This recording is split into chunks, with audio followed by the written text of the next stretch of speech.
میری بیٹی جو پچھلے 150 دن بلکہ 151 دن ہو گئے ہیں، اس کو پہلے وہ کسی مقدمے میں نامزد نہیں تھی. اس کو پہلے 16 MPO کے تحت نظر بند کیا گیا تھا.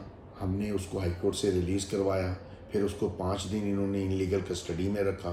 جب ہم نے دوبارہ ہائی کورٹ میں اس کی ریکوری کی درخواست ڈالی تو انہوں نے اس کو 9623 میں ڈال دیا، جو جناح ہاؤس والا واقعہ ہے. اس میں جو ان نون بندے ڈالے ہوئے ہیں، انہوں نے 1400 اس میں جس کو چاہتے ہیں اس کو اس میں ڈال دیتے ہیں.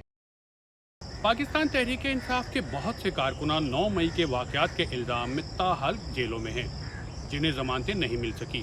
انہی میں سے ایک PTI کی سوشل میڈیا ایکٹیوسٹ صنم جاوید ہیں، جن کے والد کی گفتگو ابھی آپ نے سنی.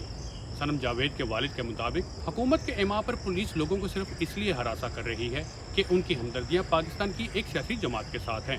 پنجاب پولیس کے مطابق 9 مئی کے واقعات کے الزام میں لاہور سمیت صوبے کے 8 مختلف شہروں سے 63 خواتین کو گرفتار کیا گیا تھا، جن میں سے 59 خواتین کو ضمانت پر رہائی مل چکی ہے. تاہم PTI کے مطابق گرفتار ہونے والے مرد اور خواتین کی تعداد اس سے کہیں زیادہ ہے. دوسری جانب 9 مئی کے واقعات کی تحقیقات کے لیے بننے والی GIT نے انسداد دہشت گردی کی خصوصی عدالت میں 11 مختلف مقدمات کے الگ الگ چالان جمع کرا دیے گئے ہیں.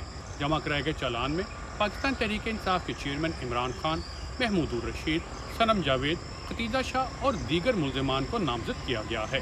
عدالت میں جمع کرائے گئے چالان میں ملزمان کی کل تعداد 368 ہے. پولیس نے ان مقدمات میں گواہوں کی فہرست بھی عدالت میں پیش کر دی ہے.